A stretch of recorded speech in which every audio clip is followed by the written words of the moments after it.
Sarika madam ಹೇಳಿ. Hello sir, ನಮಸ್ತೆ. ನಮಸ್ತೆ ಮೇಡಮ್. ಸರ್, ಒಂದೆರಡು ಕ್ವಶನ್ ಇತ್ತು ನಂದು.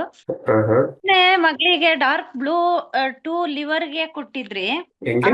ಅದೇ ತುಂಬಾ ನಿದ್ರೆ ಮಾಡ್ತಾಳೆ, ಟೆಂತ್ ಹ್ಮ್. ಸ್ಟ್ಯಾಂಡರ್ಡ್ ಇರೋದು ಅಂತ ಹೇಳಿದೆ ನಾನು ಅವಳು. ಗೊತ್ತಾಯ್ತು ನೆನ್ಪಾಯ್ತು.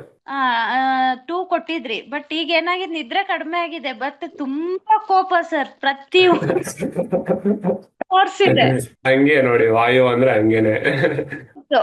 ಸರ್ದು ಕ್ಲಾಸ್ ಅಲ್ಲಿ ನಾನು ನಂಬರ್ ಟೂದು ನಾನು ಸಿಂಪ್ಟಮ್ಸ್ ಇದು ಮಾಡುವಾಗ ತುಂಬಾ ಹಂಗೆ ನಿದ್ದೆ ಸಿಕ್ಕಾಪಟ್ಟೆ ಮಾಡ್ತಾಳ ಅಂತ ಹೇಳಿದ್ರಿ. ನಿದ್ದೆಗೆ ನಾನು ನಂಬರ್ 2 ಡಾರ್ಕ್ ಬ್ಲೂ ಕಲರ್ ಕೊಟ್ಟೆ.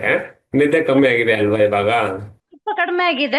ಅವತ್ತಿಗಿಂತ 8 o'clock ಎಲ್ಲ ನಿದ್ರೆ ಮಾಡ್ತಿದ್ಲಿ, ಇವಾಗ 9:40 ತನಕನು ಸ್ವಲ್ಪ ಅವಾಯ್ಡ್ ಆಗ್ತಾ ಇದೆ.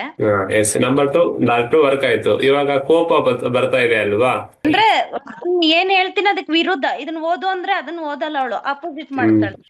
ಈ ಏನ್ ಹೇಳಿದ್ರು ರಪ್ಪ ಅಂತ ಆನ್ಸರ್ ಕೊಡ್ತಾಳೆ ಸರ್ ಅವಳು. ಹಂಗೆ ವಿಂಡ್ ಅಲ್ವಾ, ವಾಯು.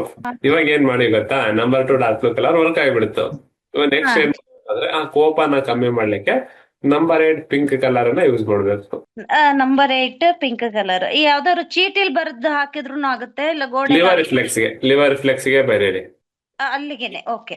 2 ಡಾರ್ಕ್ ಬ್ಲೂ ಸಾಕು. ವಾಯು ಇನ್ಕ್ರೀಸ್ ಮಾಡ್ಬೇಕಾಗಿತ್ತು, ಮಾಡಿರ್ಲಿ. ಹೌದಲ್ವಾ? ಅವಾಗ ಸಾಕು, ಅದನ್ನ ರಿಮೂವ್ ಮಾಡ್ಬಿಡಿ. ವರ್ಕ್ ಆಯ್ತಲ್ವಾ? ಇವಾಗ ಏನ್ ಮಾಡಿ ಗೊತ್ತಾ, ನಂಬರ್ 8 ಪಿಂಕ್ ಮಾಡಿ. ನಾವು ಸ್ವಲ್ಪ